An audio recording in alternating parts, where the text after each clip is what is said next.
In 1969, a group of astronauts changed the world. They walked on the moon.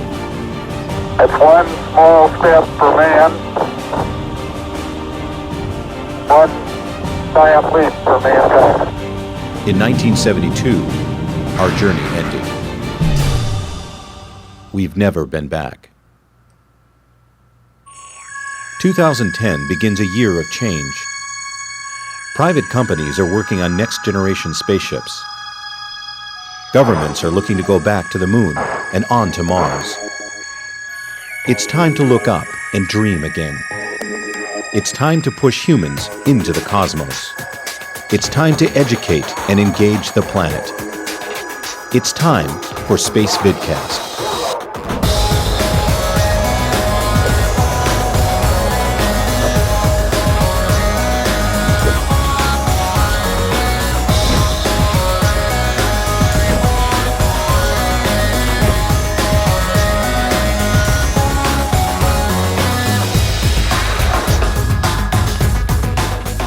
Welcome to Spacevidcast, episode 302 for, what is it, January 15th, 2010. Whew, I had to think about that.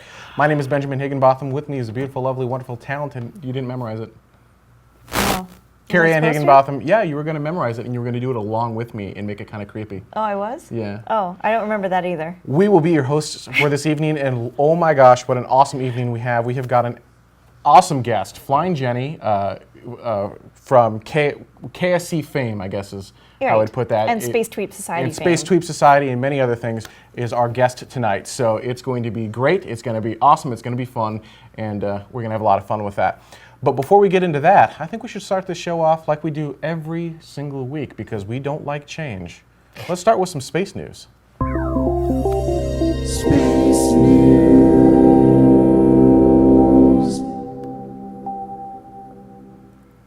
The chat room. You see, it's weird because the chat room's not at the bottom of the screen anymore. Right. We're just, by the way, we're just going to try that out for a little while. A lot of people were like, bring back the chat room. I want to see the chat room.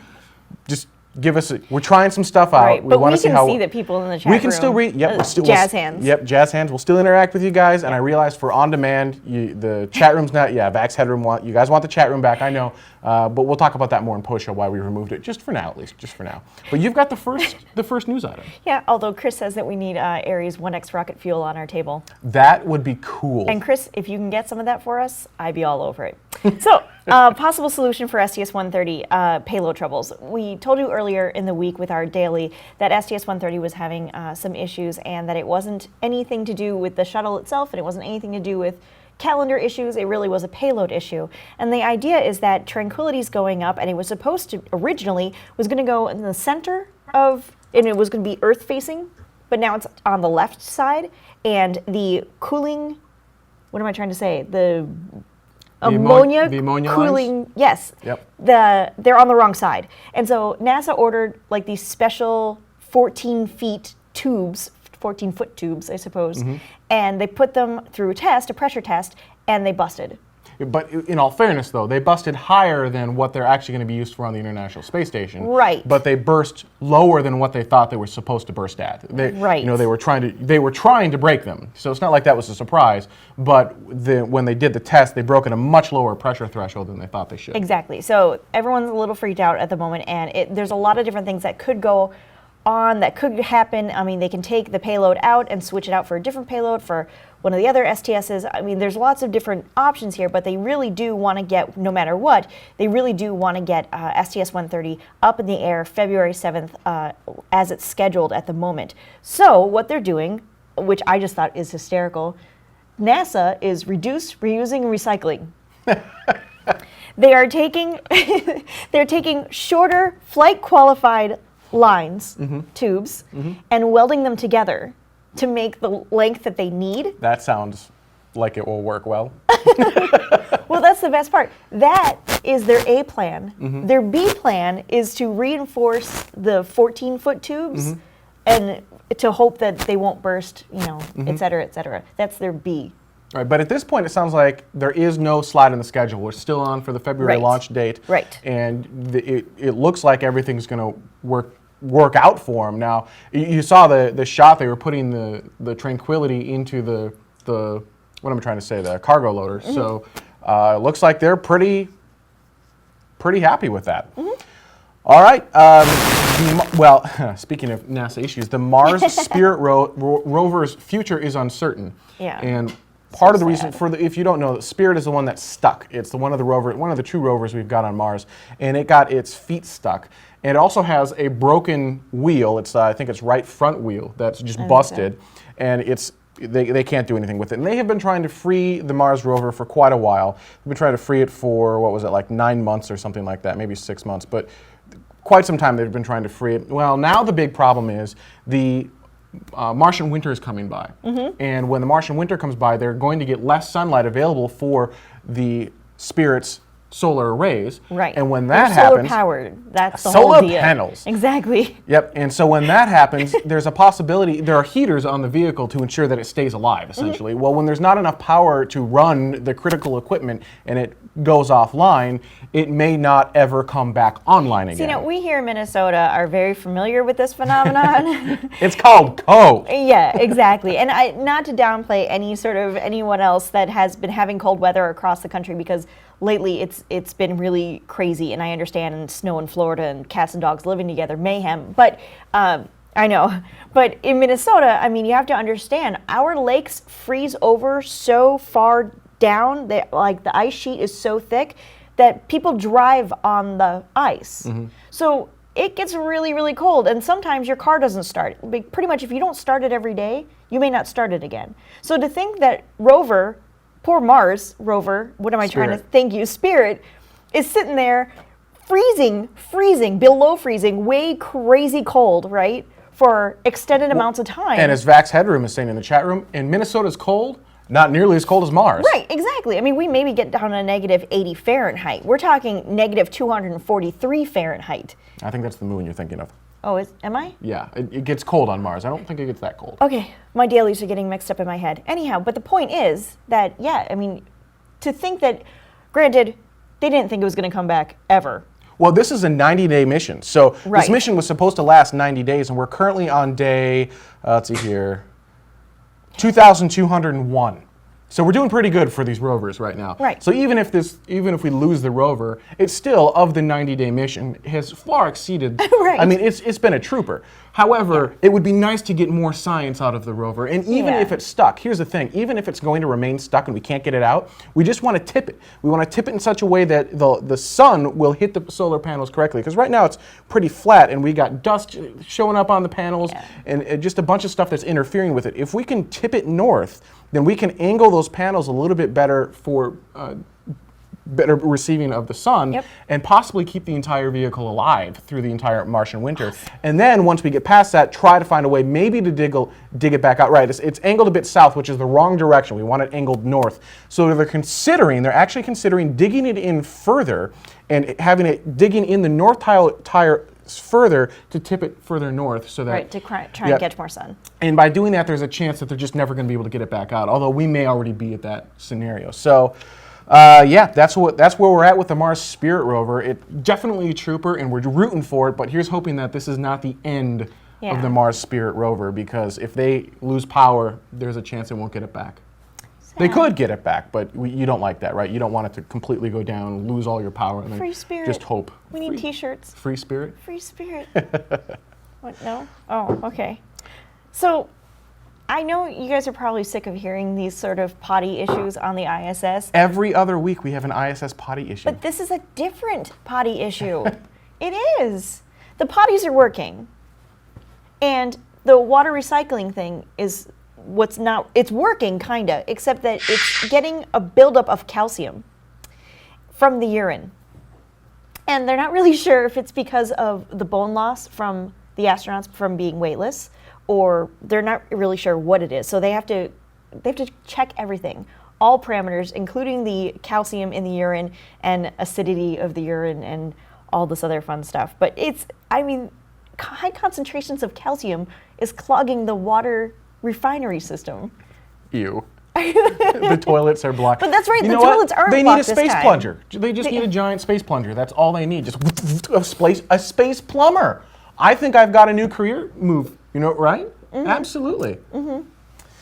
Speaking of the International Space Station, there is talk of actually, using it as a space depot of sorts. And this is a really interesting idea, and the fine folks over at NASA Spaceflight brought this up, and you can actually get more information on this than what we're going to cover in their L2 section, which is an awesome resource. But NASA is considering a mission to a near-Earth object. Right. Specifically, 1999 AO10, I believe is how you pronounce that one. Oh, really? Yeah, no, it's great, easy to remember names like 1999 AO10, right? That's things you remember in your everyday life. That's my password. I should change that. Oh no!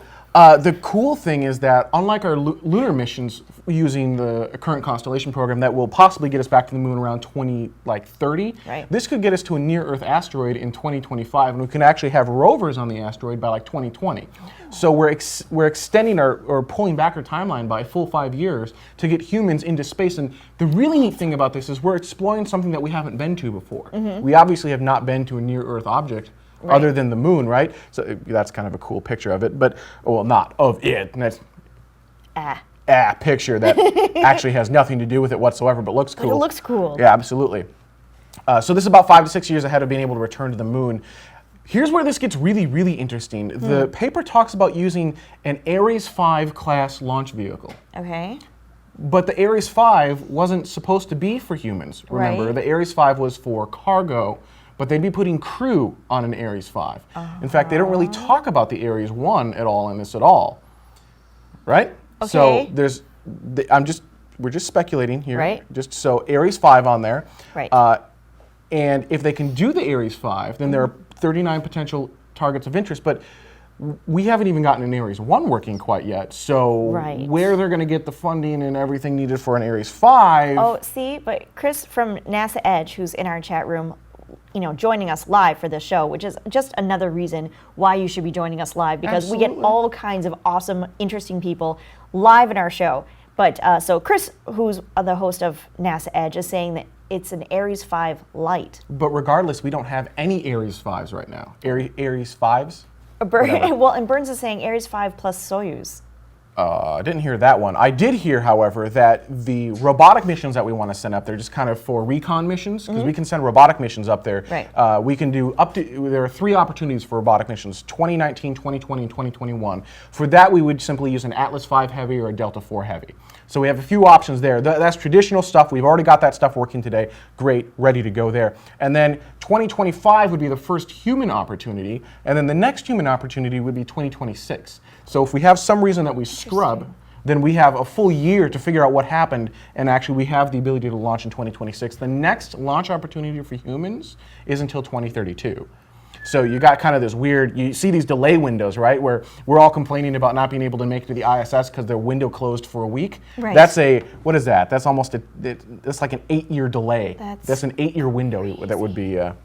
But yeah, it sounded really interesting. This is one of those things that I really want to follow. This isn't real yet. This is just kind of one of those paperwork type things. And if you want a lot more information, head over to NASA Spaceflight. The link is at the bottom of your screen. That brings you to the regular public story that you can read. And that's where a good chunk of this information came from. But they also have a lot more detailed documentation in their L2 section. So you can sign up for their L2 section and get all of that information. Yeah, I just think this is going to be one of those stories we should follow, because this is exciting stuff. This is putting humans on someplace we've never been before. Right. And the moon is cool too. Don't get me wrong, I want to go to the moon. But this is one of those neat first steps. And then really neat stuff about this is they're talking about using the ISS as a depot. So we'll launch up to the ISS, and from the ISS we'll go off to wherever we need to go. And they're also using this possibly as a launch test platform for going to Mars. Because this is not a quick journey. You're going to be how many days in space?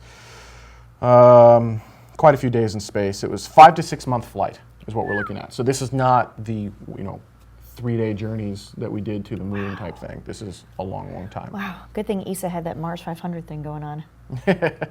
Yep. Oh, that's too funny. All right. Speaking of the ISS, they actually want to keep it running until 2020. Well, ESA does. Right. Which would be a good thing if we were going to be doing stuff like this, because if we're looking at a 2025 launch date and using the ISS, we'd have to keep it alive at least till 2025. Right. Yeah, no, there's a ton of different reasons why you would want to keep the ISS running past 2015, which is kind of their sort of cutoff point, if you will, at this point. But it's a huge hindrance to scientists who are wanting to still run experiments, because you can't just like slap something together and throw it up and hope that in the next 2 months you're going to get enough information to figure out your experiment, or, if it failed and all of that other fun stuff. You need time for these things to develop, and, just even getting it all together down here, let alone getting it up there and making it go. But the nice thing is that I found out, well, at least this is what this article said, that not one nation can call an end to the ISS. That meetings actually have to be held, and it has to be an agreement between all 5. I call an end to the ISS. You're not part of the 5. Oh. But that is final 5. Right. Oh man. Oh yeah. Yep, we just went BSG on you. Nice. But one of the ways that they were thinking of lengthening I keep saying lengthening the stay, but that's not what it is. It's the life of the space station. Right. Lengthening the life of the space station is to reduce some costs now. I didn't realize we've got 4 different stations around the world, like Moscow, Houston, et cetera, that monitor everything that goes on the ISS 24/7. Well, why do we need 4 of them doing that? Can't we do like 2 for 12 hours and the other 2 for the other 12 hours? That's still 4, but you could do. Yeah, I it see is, what but you're saying. it's reducing your cost by practically half. Well, why couldn't we do even more? Why couldn't we do 1 for 12 hours while it's on that? Well, you know why? Because my idea. Right, because everything goes around. Exactly, because the world spins around. I wasn't thinking like a space geek. Right. Sorry. Right. Well, and I retract the statement. Some of the other ideas are to hiring other partners outside of the original 5. Well, now, and Will Jeffrey is saying it's because of the coverage, right? Because as it's flying around the Earth, obviously you're going to move from tracking station to tracking station. Right, but there's no reason you can't just send that data over to whatever station you need it to go to. Right, that's the point, is that, try and lower costs, that you don't need to have. Yes, I understand redundancy, don't get me wrong, but you don't necessarily, I don't know how it works, okay? Don't get me wrong here, but that's what the article suggested, is that they could just have, 2 on opposing sides and the other 2 on the other opposing sides, and they could just switch off, and you've got your redundancy there for the most part. I don't know, it was an interesting thought, and I could see that, and I do feel like we're getting a lot more of experiments done.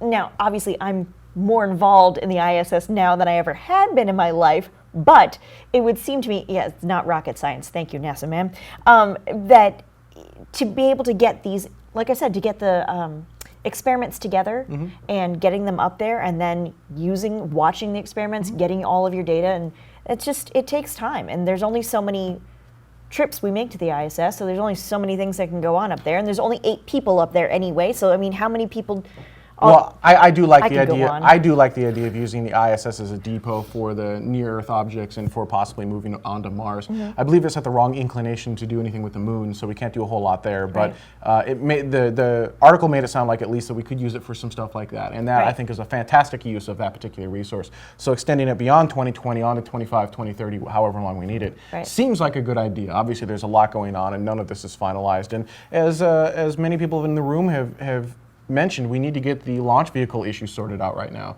Right. It's all up in the air right now. There is no definitive answers to what's going on. NASA's, I believe, is just forging ahead with their current plan, but we need a definitive, this is what you guys are doing, and then we go from that. When we come back, we are going to be talking to FlyingJenny of Space Tweep fame. Stay with us. We'll be right back.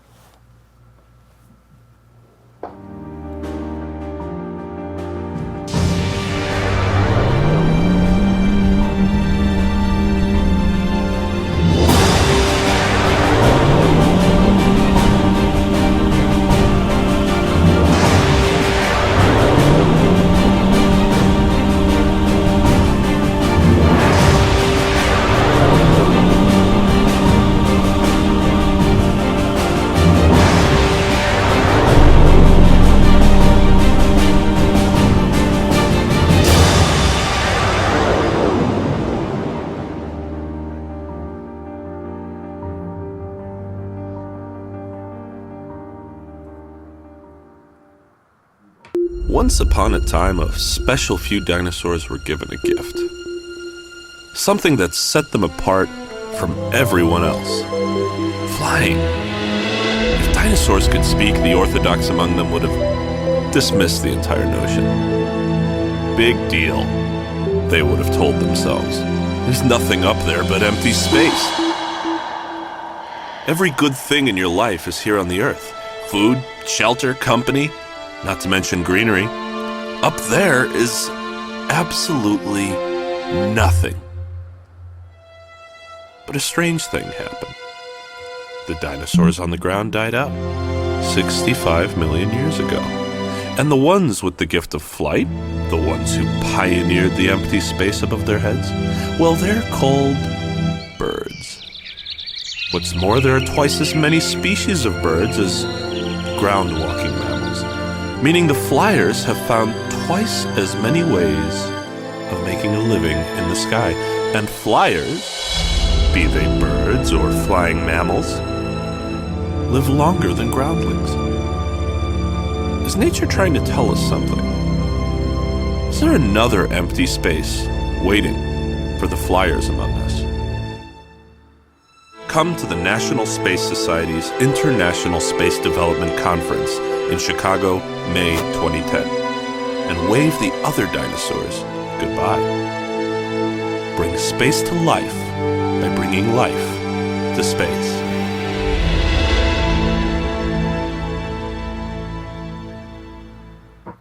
I still think that's epic. Bringing It's space to life. Really cool. And life to space.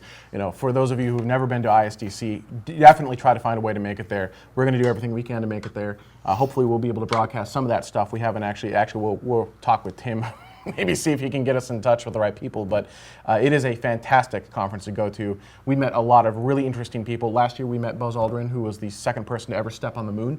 He was in Apollo 11. Well, and I mean, you're rubbing elbows. It's not like you just kind of see him Yeah, off he's in not the off in the distance. distance. He's like right here. He like walks by and says "bless you" when you sneeze. Like it's crazy. It's so crazy. It is the coolest space conference I personally have ever been to, and the only way you're going to get all the tracks, the only way you're going to get that is if you show up and go in person. Right. Because even if they let us broadcast, we can only broadcast one room at a time, and there are Right. 5 or 6 rooms going at one time. Well, so yeah, but you can't be in 5 or 6 rooms at a no, you can't, but you get to choose which rooms you want to go Oh, to, okay. right? As opposed to us being like, this is what you're going to watch.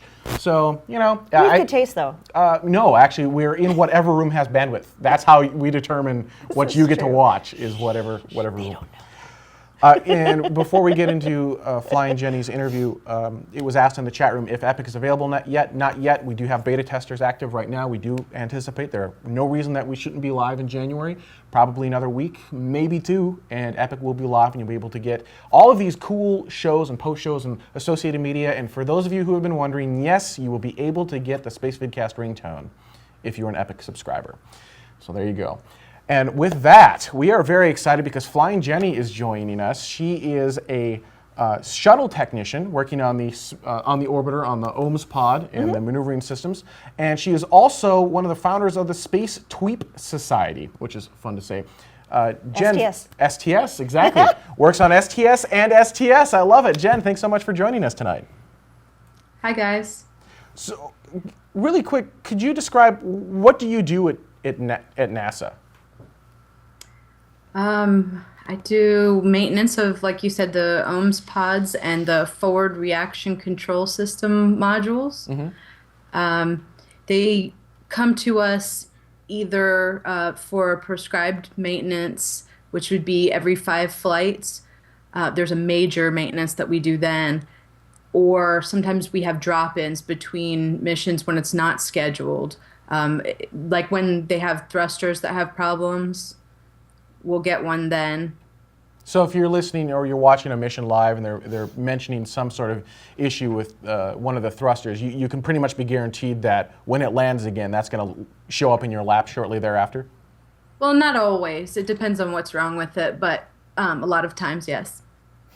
So what does all of that involve? I mean, when you're looking at the orbiter, because you really do, you work on the orbiter, and you're looking at basically the butt of the orbiter, I guess. There are those 2 humps on either side. And what kind of goes into that? Because we see the humps, but we don't really see what's inside of that. It's mostly large tanks for propellant. And then you have the thrusters that are in what we call the stinger area that allow you to maneuver using that, Why is it called all that propellant. Why is it called the Stinger area? I don't know. I think it's just because of the shape of it. It looks like it's okay. People have died. It's been terrible. Oh my! I was stung. Right. What's it like working on the orbiter? I mean, not many people actually get to work on it on the orbiter. We'll call it the space shuttle for a moment, but technically it's the orbiter. So what's it like being able to work on one of the most advanced pieces of equipment humans have ever built? Well, it's really similar to working on aircraft, really. There's just a lot more checks and balances. You have a lot more quality control, and everything you do is written to the tiniest step. So you have very exacting instructions on what to do, which is different from aircraft. But other than that, it's fairly similar. Now, from your background, you actually were an art major, and you kind of worked in that area, and then you also liked airplanes and aircraft, and that kind of led into the space shuttle program. But how do you go from art, which I don't see the connection, how did you go from being an art major into working on the orbiter? That's not a natural transition? No, not really. I painted a space shuttle. I'm not qualified. Sad. Okay, it's a pretty big leap. I was an art major at Florida State, and I became a member of the Florida State University Aviation Club and started flying lessons. When I started flying, I started hanging around the airport, and I liked being around planes. So I started thinking about getting into warbird restoration, specifically like World War II warbirds with nose art. And I thought that I'd be able to recreate that nose art, maybe. So I there's went the back art to connection. school. That's awesome. Yeah. I Yep. like that. And actually, the chat room was yelling at me because they're saying the space shuttle's not a work of art, and in a way, it really is. But that's how you did it. So that's you wanted to work on nose art for some of these older aircraft, but that's still a bit of a jump though, because the technology and the being able to comprehend how a aircraft is working is a little bit different than. There's just an interesting leap that I don't think you would normally see. Ben doesn't understand the right brain, left brain part I'm of so what confused. I'm so confused. how you left from I've ethereal always and been art strongly to both Yeah. right and left brain, and I guess that's a weird way to be because most people are one way or the other. But And now works you're for working me. in an industry that's mostly male-driven, much like the technology industry. Is that weird for you, or is that it's just another day at work? It's not weird anymore. Oh, it was in the beginning? Well, it's been so many years now, all throughout school, being the only girl, in the aircraft industry, being the only one, and then now there are other women in the field, but there's not very many. Well, yeah, it is an overwhelmingly male. Not that there are no other females. Obviously, we've got absolute space girl, Colorado mountain climber. There are certainly females in the industry, but it's just like technology. It feels like a very male-oriented. And I always thought that was one here, one there, and that kind of thing. exactly. Yeah. So I have no idea being a male. I have no idea what it's like trying to work in that, and if it was any more difficult because you're female, or if it's just everyone at NASA is just whatever. If you got the know-how, make it happen. That's a hard question to answer. And like you said, there are lots of other women in there, and on the center as a whole, there are probably about 50% women or close to it. It's just in my particular job classification, there are very, very few. When you get into the hands-on work like that, there's not very many women in that. Interesting. What are the few things in the space shuttle program that people maybe don't know about, or just kind of interesting that you don't normally hear about in the media? Yeah. That's a tough question. Well, if it helps you out at all, we actually have there's a Flickr stream that you have, it's a NASA Flickr stream, and it's got some really neat pictures in there of just stuff you wouldn't normally expect to see. You can go ahead and go to that. You've just got just giant, you've got just OMS pods sitting around. You're standing in front of just the space shuttle with this main engines hanging out there. What's it like working in an area that mere mortals don't normally have access to? Well, like anything else, you get used to it. It's not it's not that different after a while. I try to always keep it in mind how special it is what I'm working around, because I don't want to be one of those people that's just like, oh, whatever, it's just the space shuttle.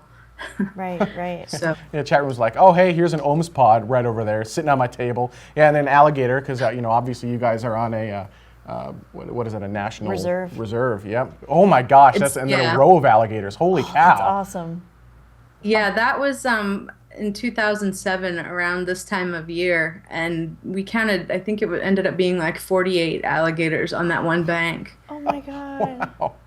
That's crazy. Where I work is really kind of out in the woods, so we're a lot closer to nature than most of the people that work at the Space Center. How often do you run across? Because it's a preserve, right? Or a Yeah. wildlife preserve. Yeah. So how often do you run into that? Well, we have an alligator that lives right behind our building. Did you give him a Allie. name? Yeah, Allie. Allie the alligator. One of my coworkers named him. Oh, I love it. So yeah, I mean, these are just really neat. So here we've got the SCA and the space shuttle just sitting on top. Again, just really for Space Geeks, these are just really cool pictures that, I don't normally get to see. And as you mentioned, in everyday life, for you, it's just like, yeah, here's another portion of it. Here's this or the orbiter. How often do you work with different parts of the orbiter other than the OMS pod? Well, what you're looking at right now, that's the forward reaction control system module, which sits just forward of like the window area of the nose. We've been working on those more often lately than pods. We haven't seen a pod in a long time. As far as that's my system, so I don't really work on anything else right now, but I have worked in other areas in the past. I worked in the OPFs on the ground support equipment. So I did like environmental control system monitoring, the DC ground power systems, a bunch of different things like that. And I have worked in wheel and tire shop before. Nice. As they're saying in the chat room, basically it looks like the shuttle's a giant Lego kit, snapped together, just this part here. No, that's the ISS. Oh, that is Stop the it. ISS, yeah. Those are the only parts that come off it, though. The only large parts that come off is the OMS pods and the FRCS. Well, and It's the not all- SSMEs, right? Well, I'm talking like large structure parts. Oh, I see. That's Yeah. cool. Rest of it, because a lot of people see that and they think, oh, well, the whole thing just comes apart. Well, not really. Just a couple parts. Well, STS is this. Go ahead. I was going to say the interesting thing is that the OMS pods were made by a different manufacturer than the rest of the vehicle. Any reason for that, or is that just how NASA decided to bid it out? Probably contract. I'm not really sure, but they were made by McDonnell Douglas, and the rest of it was Rockwell. Interesting. So the STS program, the Space Shuttle Transportation System, is going to be winding down, and that's what you work on. Where are you going to? What plans do you have for the future after this, then? Well, I recently incorporated the Space Tweeps Society just this past weekend. Yay. And I want to make it a real nonprofit, a 501c3. And then I'd like to try to get grants for education and actually do some of the projects that we've talked about, that members have brought up and that I've thought of, and do things to help promote space exploration and get people enthusiastic about it. Well, and that's actually a really good transition segue, because there's the whole space advocacy side to you as well. You don't just work on in the STS program. You also you help found the Space Tweeps Society. So can you tell me a little bit about what the Space Tweeps are, who they are, and why you built it? They're anybody who is on Twitter and is interested in space and wants to share their enthusiasm. Basically, it's a very loose definition, but it includes everyone from astronauts to just your average everyday space geek. And why did you decide to form the Space Tweeps Society? What moment in time did you go, you know what? We're going to get a bunch of space geeks together on Twitter. Well, what happened was I noticed that there had started to be sort of a natural grouping of a bunch of us, that we all followed each other and we'd talk about space stuff. And there was something that happened, to one of the members, and everyone rallied around this person. And I just started to see that I thought there was a lot of power in that community. It was a very strong community. And I thought, I wonder what we could do if we harnessed that power. Yeah. And how has it been working out thus far? I mean, obviously we know about you because we brought you on the show and we were like, win, FlyingJenny, yes! But I think part of that question I think is, it went from nothing to incorporated in a really short amount of time. yeah. Mhm. Like months, right? Yeah, it was about June when it started. Oh, that's so So, awesome. like 6 months. Crazy. So then you mentioned you're trying to make it go nonprofit, 501c3. What's the advantage of doing that? Where are you trying to take Space Tweeps from now to in the future? Well, I think the advantage of it is that it would make it easier for us to get grants and to partner with, say, NASA or other agencies. What's They tend the to- end game? I mean, obviously we're all space geeks, so we're able to. We're already space advocates. We're all kind of talking about it. Where are you trying to get to with this? Are you trying to bring in some people from the non-space community or something else? Well, absolutely, yes. We want to reach people that are not already space geeks. Definitely, that's the goal. Also, reach kids. I think is very important. They're our future, of course. Future. Actually, speaking of kids, really quick, I want to give a shout out to a few kids, 3 kids, that I know watch us a lot. And I know they're not watching us live because they're at play practice and stuff like that, but they're going to be watching us on demand. So I want to say hi to Ashlyn, Dylan, and Jordan. There. No, I got that. Good. All right. We'll just randomly do that. Yeah, and so you've done Space Tweep Society. You also had a smaller space tweet up at KSC, the Kennedy Space Center. How did that go? Where did that come from, and how did it go? Well, one of the tweeps just messaged me and said that she was coming down to Florida over the Christmas break to stay with her dad. And she said, I'd like to come over to KSC one day. Can we have a tweet up? And I said, well, okay, why not? So that was it. And we've got just a small handful of pictures of the tweet up, I think. And it looked pretty cool. Who are some of these people? Janelle Wilson is the one that messaged me, and she started the whole thing rolling. Janelle came with her dad, and then we had Chris Schaffer and Dave Allen, and those are Dave's kids there. Cute. They're adorable. That little one right there couldn't make it. He had a fever no. the day of. And so he had to stay home with his mom, but we sent his little badge home with him. Cute. Those are good, and that's the badge that we're looking at right now? Yeah, those are the badges that I made. That's really cool. It looked like, I think there's like one more picture at least I want to get to. There's a group picture in here. It's on an automatic advance. That one right there. I think that's a really cool picture that just shows. Was that everyone that was pretty much the tweet up right about there, or was there a lot more? Yeah, except Andrea Farmer, who helped me set it up, is not in the picture because she's taking it. Right in front of the rocket garden, it looks like. Fun. So yeah, that looked pretty cool. And how do people learn about these tweet ups in the future? Because some people that live in Titusville may want to go to these. Do they just follow you on Twitter, or is it? Do you have a place that you want to send them to? Yeah, that one I just announced it. I just said, hey, we're having a tweet up. Anybody interested? And tweet at me or DM me, and I'll give you the details. It was very, very informal and low key, and there weren't nearly as many people as we would have liked because a lot of people that are local were gone for Christmas break. Oh, yeah. Yep. Yeah. So, Has Space Tweep Society been as successful or more successful, or how did you envision it? Has it been about what you thought it would be? it's surpassed my wildest dreams of what I ever thought it would be. I never imagined that it would become like a second full-time job for me. In a good way, I assume. In a fun, passionate way.